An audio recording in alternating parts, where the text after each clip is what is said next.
Let's get started and we'll see if the moderator joins in brief. I want to present the panelists and the agenda that we have for today. Am I audible here? Okay. So good afternoon, everyone. I am Jorge from Agora. I am honored to present today's side event. We want to speak about strengthening SDG16, exploring the nexus between illicit drugs and firearms trafficking. This is an event that we are convening in Agora in collaboration with other partners, UNODC, the Mexican government.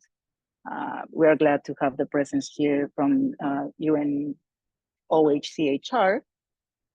And we care about this topic, considering that the illicit drug trafficking and firearms are critical challenges that pose significant threats to global peace and sustainability.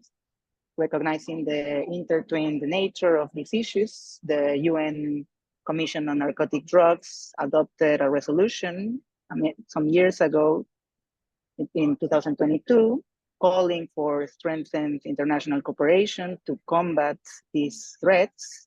And today we will delve into these complex linkages and we will explore innovative strategies to address these topics, contributing to the achievement of Sustainable Development Goals, specifically SDG16, and supporting other goals, including SDG11, SDG13, SDG15, among others.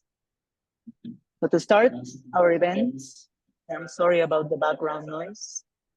I am delighted to introduce our distinguished speakers for the opening remarks. First, I want to present Mr. Reza Bautista from the Permanent Mission of Mexico to the United Nations. Please join us in welcoming Mr. Bautista. You have the floor. Thank you, Jorge. Ladies and gentlemen, distinguished colleagues, can you hear me? Perfect. It is an honor to address you today at this critical side event, focusing on the nexus between illicit drugs and firearms trafficking. I extend my deepest gratitude to Agora, UNODC, and all our partners for their commitment to addressing these interconnected challenges. The undeniable link between illicit drugs and firearms trafficking poses a profound threat to our institutions, global peace, and security. These activities undermine our efforts to achieve Sustainable Development Goal 16 and the broader 2030 agenda. They exacerbate violence, destabilize institutions, and perpetuate cycles of poverty and inequality, impeding progress across multiple fronts. For Mexico, combating arms trafficking is a top priority, as approximately 200,000 firearms trafficked annually from outside our borders falls into the hands of organized crimes. These weapons empower criminal organizations, undermining the rule of law and destabilizing our communities. This, colleagues, is the other side of the coin when we talk about drug trafficking. This issue is not only exclusive to my country or the Latin American and Caribbean region. It is a global problem that severely affects all populations, destroys social fabrics, and fosters violence against the most vulnerable. In stark contrast, arms manufacturing and distribution companies often receive substantial revenues despite irresponsible practices. And I think that we all agree that profits must not come at the cost of peace and human lives. We urgently need robust measures to reduce the widespread availability of firearms, and it's imperative that manufacturers, distributors, and business adopt diligent measures to prevent these weapons from being diverted into the illicit market. Governments and the private sector must collaborate to curb the trafficking of arms and ammunition. Private actors must contribute through decision actions of self-regulation and monitoring their distribution chains to ensure that legally manufactured firearms do not end up in criminal hands. It is not sufficient to agree on actions with the countries where the weapons are received, while the root causes, namely production, export, and the search of endless profits persist. Mexico is committed in good faith to its obligations to combat drug trafficking. However, our efforts will always be limited if the countries and companies that manufacture and originate trafficking firearms do not assume their responsibility in addressing this issue. We need accountability and action from all sides to break this cycle of violence. Finally, when discussing the world drug situation more broadly, it is important to recognize that the framework based on prohibitionism, the so-called war on drugs, which began in 1970, has not succeeded in stopping the production, trafficking, or consumption of drugs worldwide. This is why Mexico advocates for moving beyond the zero tolerance narrative and merely punitive policies towards an integrated, comprehensive, and balanced approach that reflects the complexity and reality of the global drug issue. We need strategies with a gender and human rights perspective based on evidence that address the problem from its root causes and lead to a viable and sustainable development, with a vision that places the individual at the center of policies and includes prevention, treatment, rehabilitation, and social reintegration. I thank you, and I look forward to the valuable insights from the panelists and the impactful outcomes that will arise from these discussions. Thanks. I thank Mr. Bautista for these insightful remarks. And next we have Mr. Duarte from the Office of Crime Prevention and Criminal Justice, officer at the United Nations Office for Drugs and Crime. Please correct me if I said your title or name wrongly. And please allow me to welcome Mr. Duarte for delivering the opening remarks. Thank you very much, Jorge, and I hope that I am audible. Yes, you are. Thank you. And it is a pleasure to be here today opening this side event, especially alongside Mauricio Reza from the Mission of Mexico.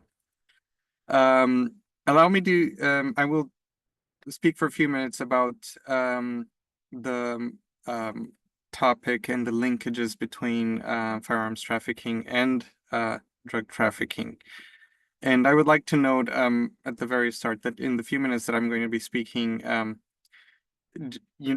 at least 3 people or more will be killed with a firearm somewhere in the world.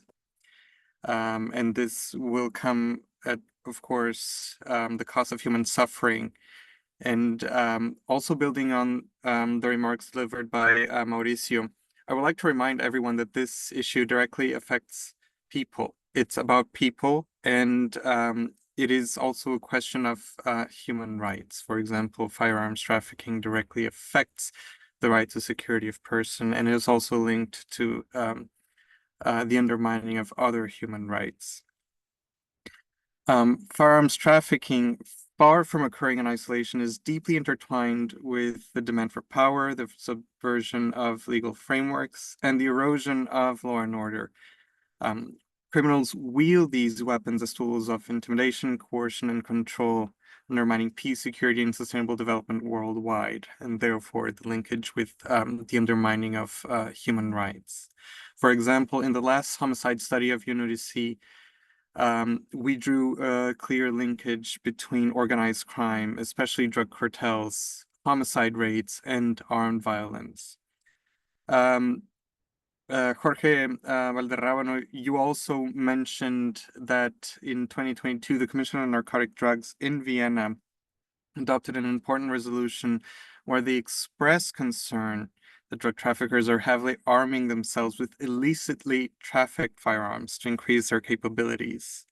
That same resolution also tasked UNODC with coming up with research and undertaking research on the linkages between illicit drug and firearms trafficking. And there was a research paper that was crafted in collaboration with the Flemish Peace Institute, which is a first response to that request from the Commission on Narcotic Drugs. And I recommend you all to take a look at that. I'm sure that Astrid, a fellow panelist who drafted this paper, will provide some information as well on that research. But I would like to set the stage as well by talking about the comparison between drug trafficking and firearms trafficking, and the fact that they are both very highly profitable goods. The differences lie in, and I will highlight 3 key differences between them very briefly so that I also don't take too much time. First of all, both forms of trafficking are profit-oriented, and they respond to the market laws of demand and supply. But while the vast majority of drugs are intrinsically illicitly produced goods deemed illegal by the international treaties on drug control, most firearms were once legally manufactured and traded before they entered the illicit market.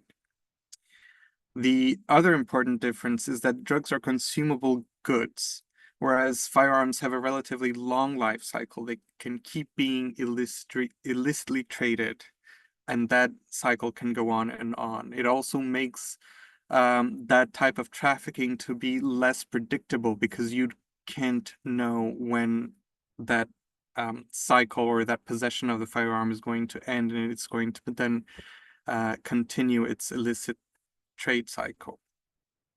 Finally, I would also like to highlight that the drugs that are illicitly trafficked have as destination people, and firearms who are trafficked illegally are mostly consumed or end up in the possession of criminals, terrorists, non-state actors, or governments that acquire them in violation of international arms embargoes that are imposed within the existing regimes, for example, imposed by the Security Council. We need to look into these phenomena and advocate for fundamental changes in how the criminal justice systems worldwide address them. And I would like to highlight the 2. 1, we must look into parallel investigations between these 2 phenomena. We can't simply look at drug trafficking as one phenomena that requires a legal and criminal justice system response, and firearms trafficking as an ancillary form of trafficking that requires addressing as part of drug trafficking. They are separate offenses in criminal justice systems worldwide, and they require dedicated efforts to address both of them.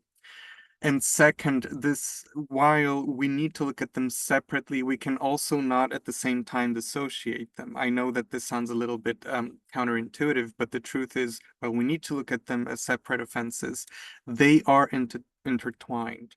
And breaking down the silos between the investigative powers and procedures, we need to enhance information exchange between the criminal justice systems and actors that are investigating both of these crimes. Different organizations worldwide, such as Interpol, UNODC, as well as regional organizations such as CARICOM, ECOWAS, have been and will continue to support member states in their efforts to address both of these issues. We do, however, need to look at the root causes of firearms diversion and trafficking. It relates to corruption, lax law enforcement of firearm regulations, and all of these create a fertile ground for the illicit trade to flourish. We need to therefore address governance deficits and bolster institutional integrity to counter both phenomena. Otherwise, the people that we have to protect will suffer the consequences. Therefore, in concluding, only by working together can we hope to disrupt illicit flows, curtail criminal revenues, and uphold the rule of law, leading to safer and more peaceful communities, of course, leaving no one behind, which is what we must all stand for. Thank you very much.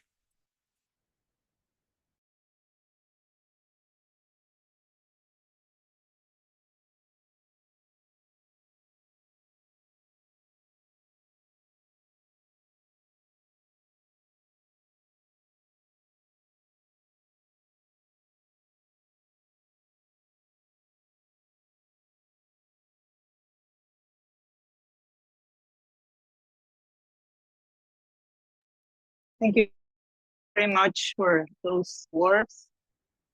And last but not least, for this segment, the opening remarks, we have Mr. Riojada. Please take the floor and share your valuable insights. Thank you very much, Jorge. It's a pleasure to join you today in this important discussion.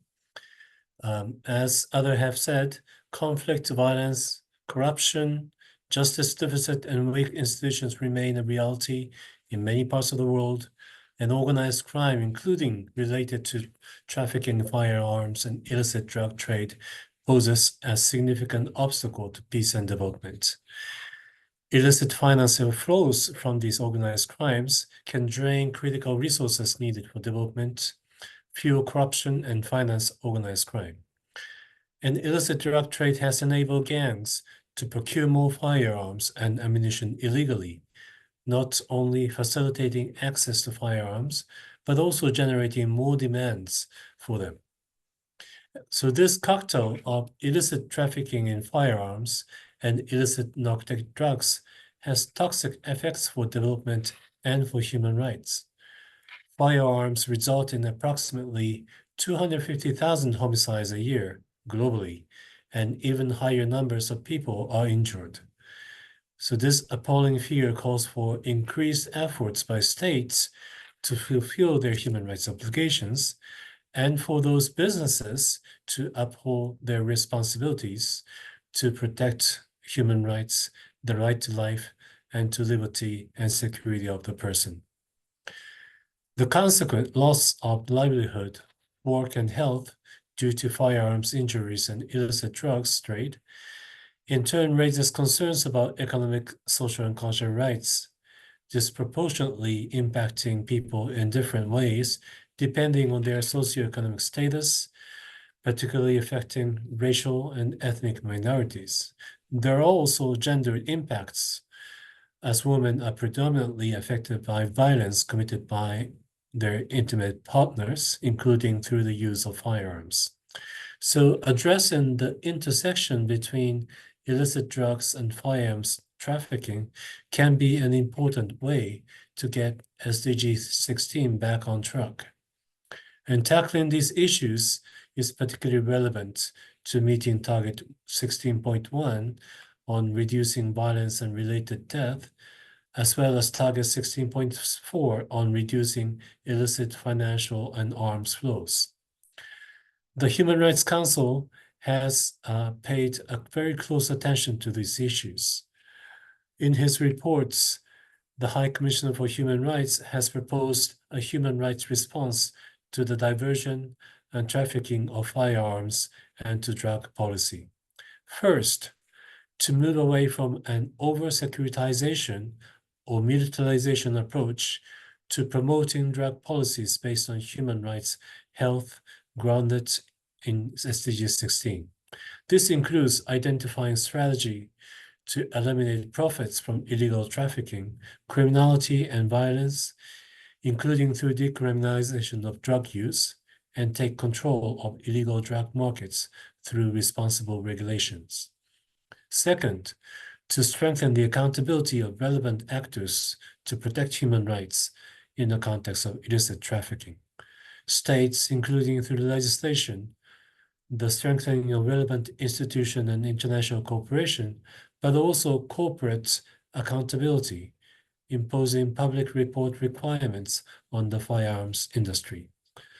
Third, an important aspect of a human rights response is to ensure the meaningful engagement of victims, their representatives, and civil society in the development, implementation, and review of those relevant laws and policies, and taking measures to protect people from the harm caused by drugs and firearms. And finally, human rights can help us to better understand and address the root causes of violence and drugs use disorder, including through reducing inequalities in societies and tackling patterns of structural discrimination. And all these will help us to make progress on the SDG16.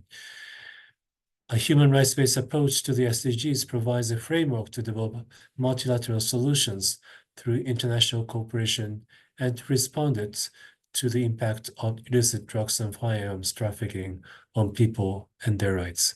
Thank you very much. We thank the representative from HCHR for these valuable insights. And the moderator finally joined the meeting, so I'll pass the floor to Alexia to continue with the next stage for this discussion.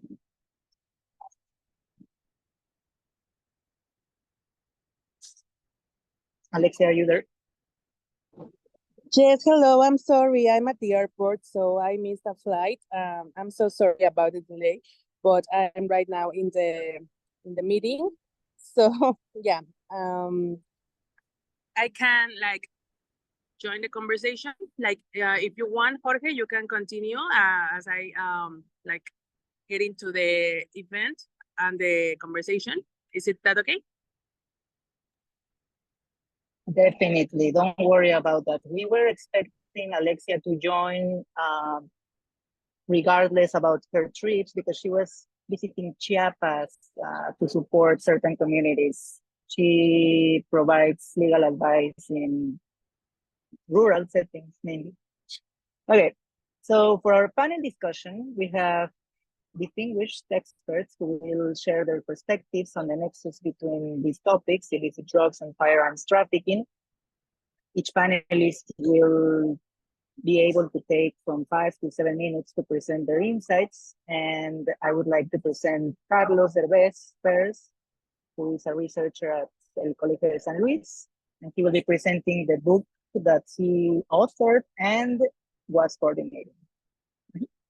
All right. Please, go ahead. Muchas gracias, Jorge.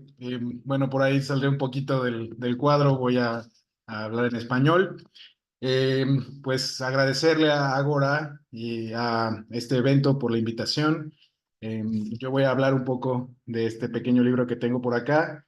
Se llama 420 Diálogo de Saberes hacia una regulación integral del cannabis y revisión de la política de drogas en México. Bueno, comentarles que esta es una investigación basada en la teoría de paz y el método Trascend del doctor Johan Galtung, quien es el fundador de estas teorías, esta metateoría de paz, violencia y conflicto.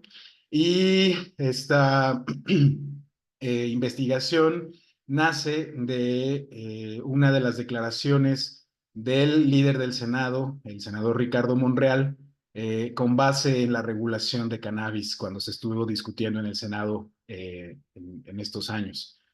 Básicamente el senador Ricardo Monreal lo que proponía es que la regulación de las sustancias, en específico de la cannabis, tendría que utilizarse para reducir la violencia en nuestro país, que desafortunadamente ha ido pues en ascenso desde hace varios años y que estamos viendo que la regulación de drogas es una de las pues, cuestiones principales para poder lograr la pacificación. Así que pusimos a prueba este dicho, esta declaración de parte del senador Monreal a través del método Trascend. Se organizaron varios eventos, se hicieron diferentes entrevistas en privado y todo convergió para después lograr esta publicación que compila el trabajo de más de 25 autores. Son alrededor de 15 artículos, está totalmente gratuito en el acervo del Instituto de Investigaciones Jurídicas de la Universidad Nacional Autónoma de México, por si lo quieren revisar. Pero pues a mí me gustaría más que nada hablar de las conclusiones a las que llegamos en estos encuentros que se lograron en el Instituto de Investigaciones Jurídicas, y que básicamente es que una regulación netamente comercial no basta sin el retiro total del cannabis del ordenamiento penal mexicano. Y además me atrevería a decir que del ordenamiento penal de toda América del Norte, ya que estamos en un momento en el que la interdependencia de esta región está aumentando cada vez más por cuestiones geoestratégicas, geopolíticas, geoeconómicas y el fenómeno del nearshoring, ¿no? Entonces tenemos frente a nosotros un reto muy importante porque la regulación de sustancias tiene que ver intrínsecamente con el tema de crimen organizado, con el tema de armas y sobre todo pues con el tema de violencia y seguridad en nuestro país. Comentarles que nosotros creemos que la regulación de cannabis o la regulación comercial de cualquier sustancia, así sea cannabis o estos psicodélicos que están ahora pues retomando mucha importancia en la comunidad médica y en diferentes comunidades, no se puede lograr sin un seguimiento adecuado del gobierno en materia de política social, materia de política de desarrollo, sobre todo. Estas comunidades que han sido afectadas no solamente por la guerra contra el narcotráfico, sino por una opresión sistemática de los cárteles de crimen organizado, pues tiene que cambiar. Y la política de cannabis debe de dejar atrás todos los estigmas para poder utilizar la planta como un cultivo de paz. Creemos pues que hay que voltear a ver la interseccionalidad de la regulación de esta sustancia o de esta planta para entender realmente pues el impacto que podría tener una regulación nada más dejada a lo sencillo hacia lo comercial. Pudiera ser que una regulación simple, sin voltear a ver como todo un marco integral, pues genere todavía más conflictos y agrave la violencia en nuestro país, desafortunadamente, y en América del Norte. Lo que creemos nosotros es que para voltear a ver estas interseccionalidades hay que voltear a ver no solamente la realidad de los consumidores, sino la realidad de los productores, sobre todo de los pequeños productores, cuyas actividades han sido tradicionales durante bastantes años y que quedarían fuera de un mercado legal si se hace de la manera que se estaba proponiendo. Pues no me queda decir nada más que todavía no se llega a esta regulación en México. En Canadá ya se logró casi totalmente y en Estados Unidos de manera pues estatal, pero probablemente en este sexenio se tenga que platicar sobre la realidad de lo que nos toca, ¿no? Con la regulación de cannabis y sobre todo la regulación de estas drogas. Así que estamos pues muy contentos de compartirles esta obra. Ojalá la puedan revisar.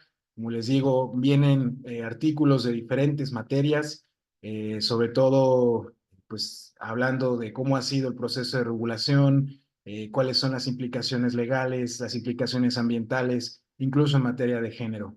Y pues bueno, no me queda otra más que agradecerle a Jorge por esta invitación y pendiente de sus preguntas. Muchísimas gracias.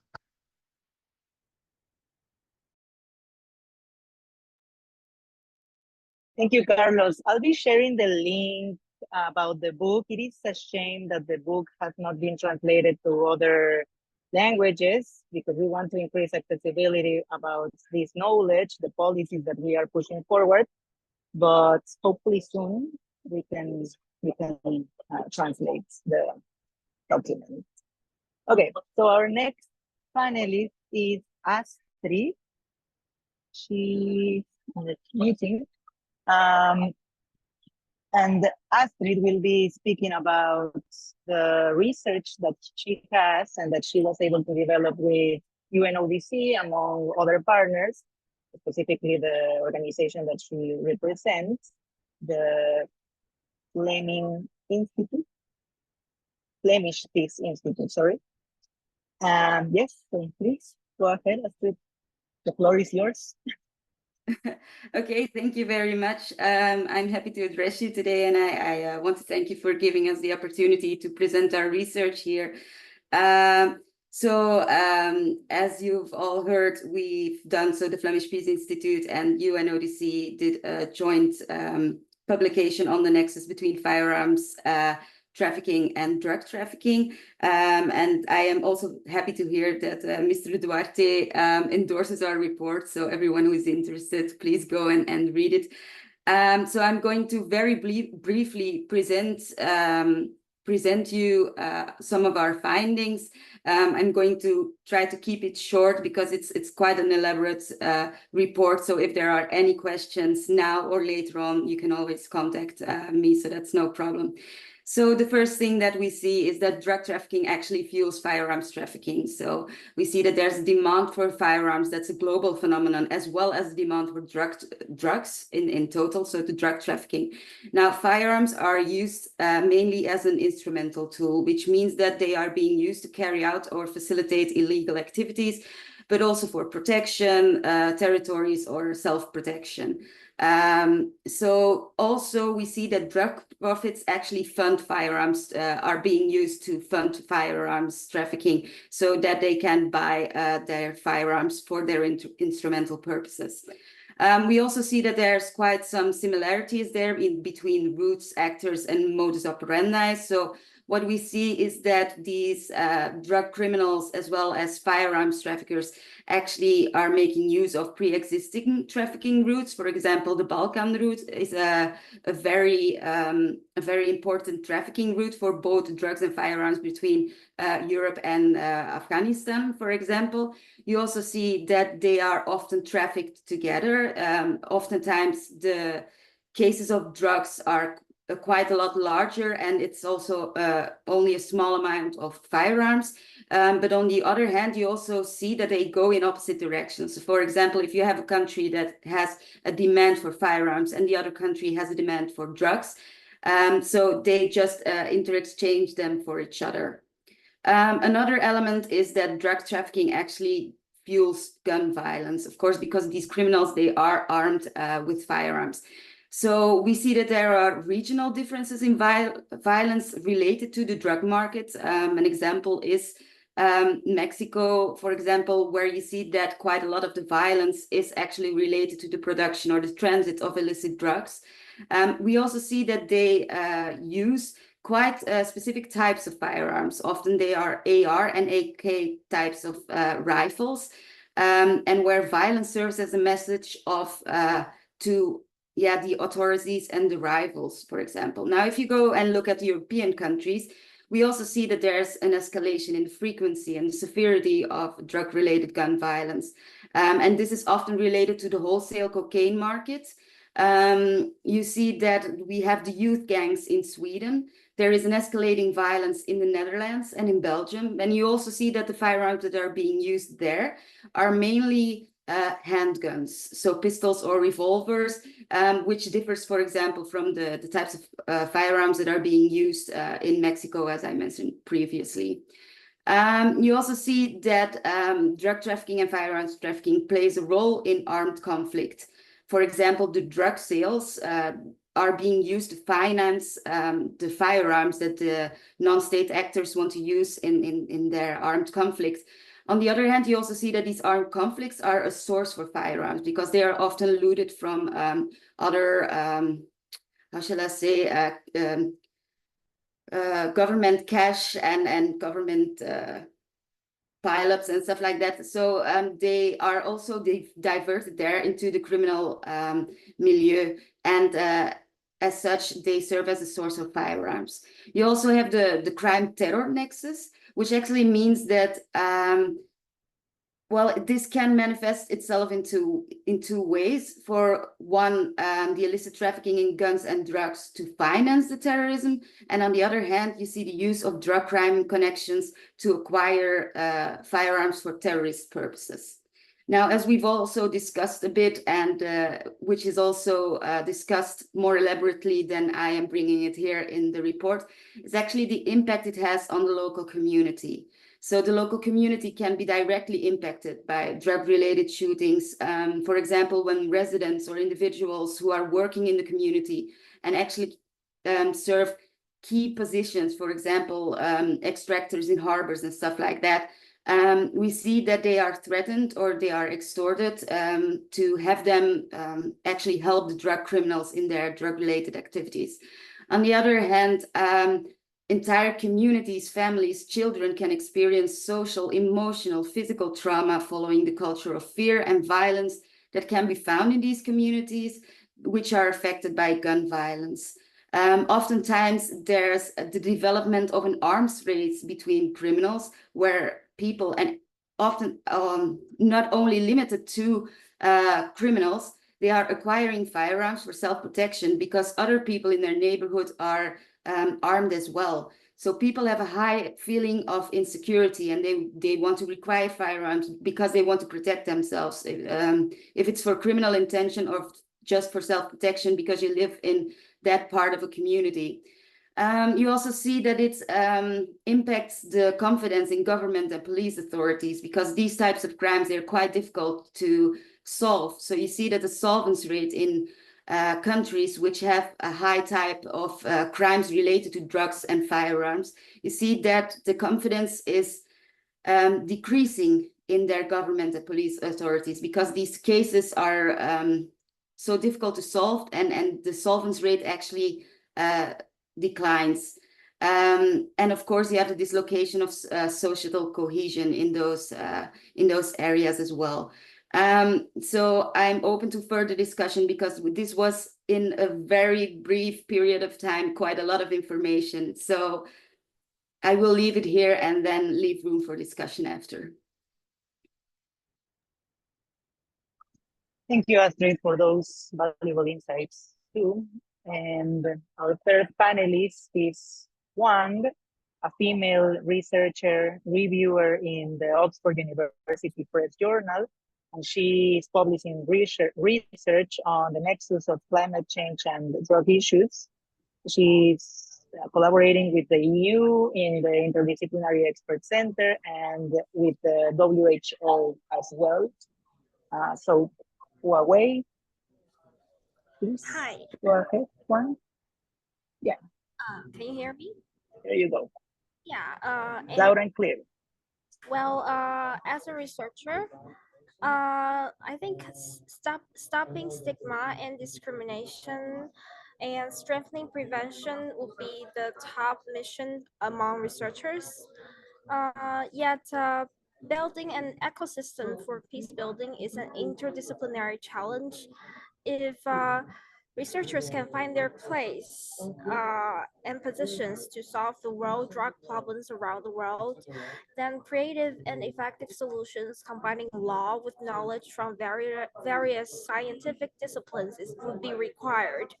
Yet this approach does has many compartments, from how sociology analyzes the world and how previously established political structure and human intelligence and the inevitable human biases are woven together into an exquisite structure, to how innovative legal solutions are emerged, and to how bureaucratic agencies plot their policies with multidisciplinary thinking and pushing the boundaries of a region to another region. And the increasing crossover between the health itself and world drug problem requires innovative and multidisciplinary thinking. And yet, through our experiences in the discussion among experts, we discovered that inventing medians and the grassroots fireside talks are great pathways to promoting peaceful and inclusive societies for sustainable development on a civil level. Yet there are also ways to tackle these issues by providing access to justice for all citizens around the world. And this approach may be accomplished through the bureau or the governmental section. And in this and from their perspective, building databases where civilians get to understand history uh, and implementing community-based social and research projects would be a good approach. Yet civilians seek to understand local issues in order to bring proposals to decision makers at national and international levels. But the decision makers, they would like to set different positions and boundaries towards this dialogue. So I think the position of researchers would be putting into efforts on behavioral analysis journals on a community basis, such as implementing BPSR journals, from a behavioral science approach. And this way, civil society can establish an active dialogue through the academia and help observe and engage in expert level discussions on these important topics. And also, there are mutual efforts that we need to link between the civil society and the governmental stakeholders that would be building collective, accountable, and inclusive institutions collaboratively and at all levels. But this would be, at this issue, it would be smart to build specific boundaries, but a smart boundary to be specific, because efforts were placed on different types of development embedded with different ideologies, but there were efforts placed on the development of the application of normal methods as well. But how to address these social determinants to roadblock questions with the united vision is the problem that we are trying to tackle.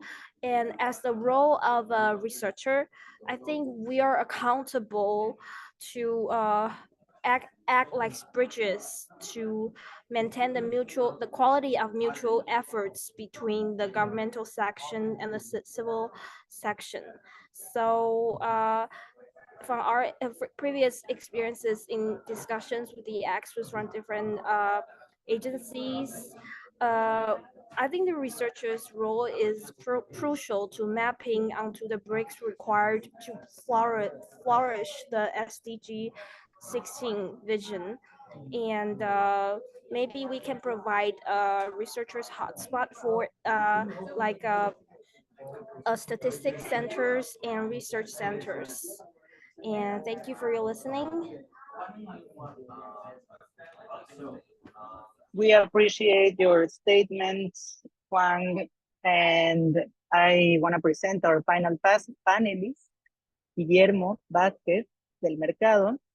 He is an associate professor at CIDE and an international consultant with over 17 years of professional experience in developing security, public policies related to crime prevention, violence reduction, police institutions, and illicit trade.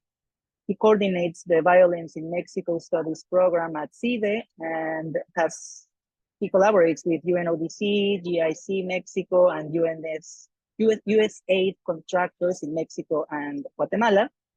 Guillermo holds a BA in Political Science from the CIDE and a Master's in Public Policy and Management from the University of Pittsburgh. Guillermo, please take the microphone. Thank you, Jorge. I truly appreciate the invitation by Agora, UNODC, and the government of Mexico to participate in this very impactful side event. It's an honor to be a panelist and share the spring with such an impactful group of experts and actors. To analyze the nexus between illicit drugs and firearms trafficking, I will discuss three elements. First, I will elaborate on the impact firearms have had on organized crime, particularly drug trafficking and violence. Second, I will discuss some available mechanisms and tools to reduce and contain illicit arms trafficking and flows. And finally, I will analyze the tools needed to combat criminal markets diversification and reduce the proportionality and lethality generated by the illicit arms market.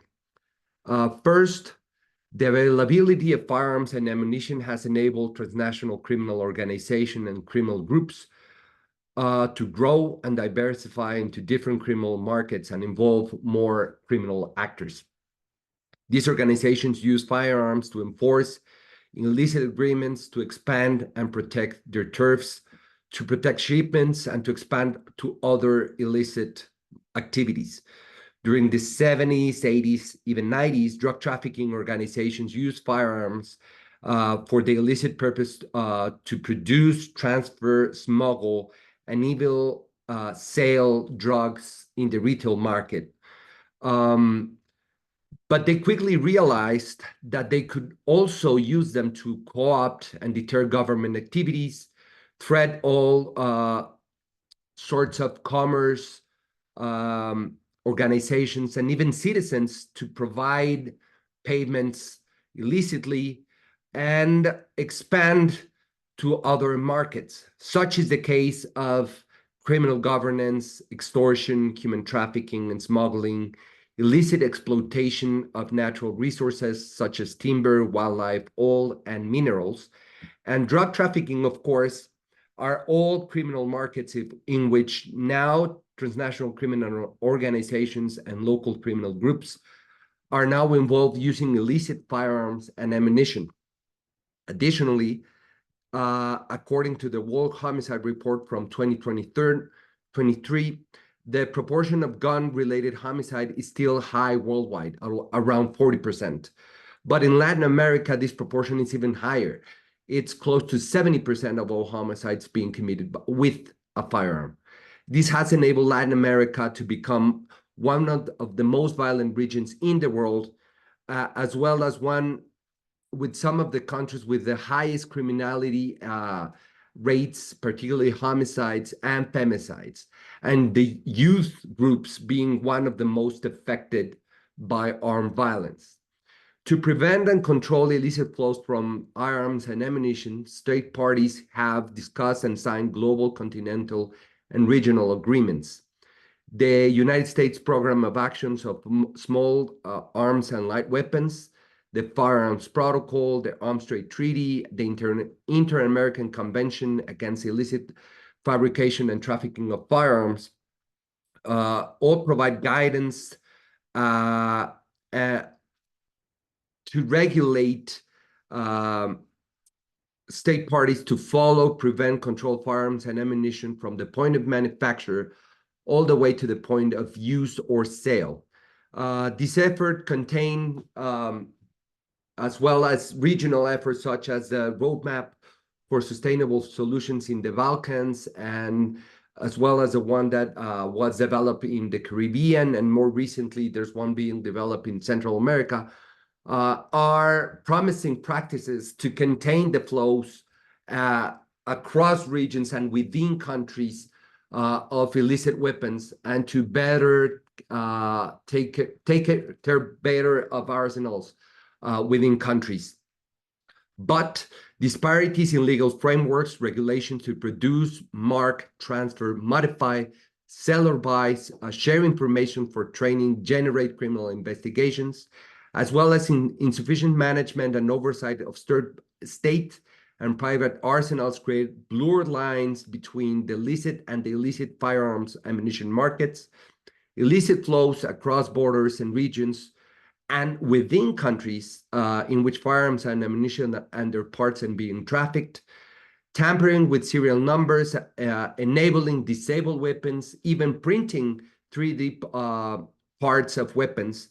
But moreover, as previous panelists have stated, the criminalization of possession of firearms and not in which crimes they are being used are all elements and variables that state parties need to consider in the law-making and regulatory process and developing capabilities to reduce the impact of firearms used by transnational criminal organizations and local criminal groups. There are essential areas for opportunities to tackle illicit flows in markets of firearms and positively impact SDG16. For example, we need to create contacts, confidence, and trust through dialogue within and between institutions to share information and develop specific processes to share timely information to trace firearms. Moreover, we need to decide, or states need to decide, from the criminalization of gun possession and seizure of firearms to understanding the illicit gun rings, flows, and for what crimes illicit firearms are being used. The latter requires providing technical assistance and training in areas such as IDing weapons at borders. For this action, custom personnel needs to be trained and have adequate and affordable technology. Arsenal management, state and private, needs to be improved to avoid spillovers from the licit market to the illicit market. Forensics, ballistic profile to identify firearms used as criminal tools, not just for the possession of them.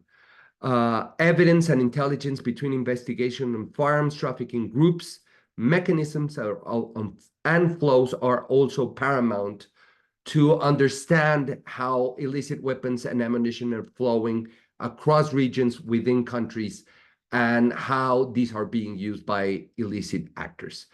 And with that, I thank you.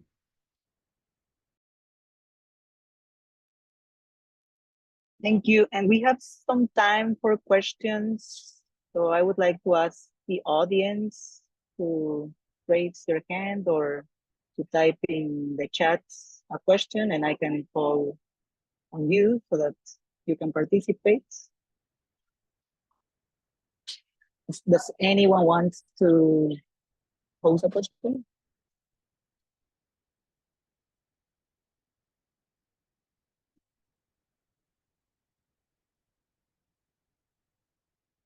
Okay. So thank you for the thoughtful questions, discussions. We're wrapping up, and I want to summarize some key points that we discussed today. We highlighted the significant human rights impacts on the nexus between these topics, drugs and firearms trafficking.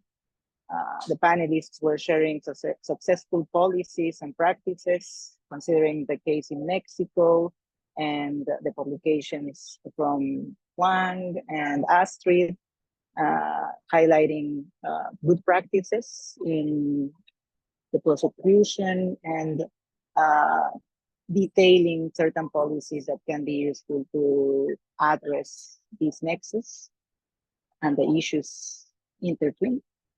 And we emphasize the importance of fostering partnerships. So before we conclude, I want to extend my gratitude to our distinguished speakers and panelists, Mr. Reza Bautista, Mr. Duarte, Mr. Rio Ojada. Thank you very much for those opening remarks. Mr. Derbez, Astrid, Guillermo, thank you for those contributions. And I want to thank all of you that are participating in this important discussion. Your engagement and commitments are crucial and key as we work together to strengthen the SDG16 and to address the critical challenges of illicit drugs and firearms trafficking. Thank you and have a wonderful day.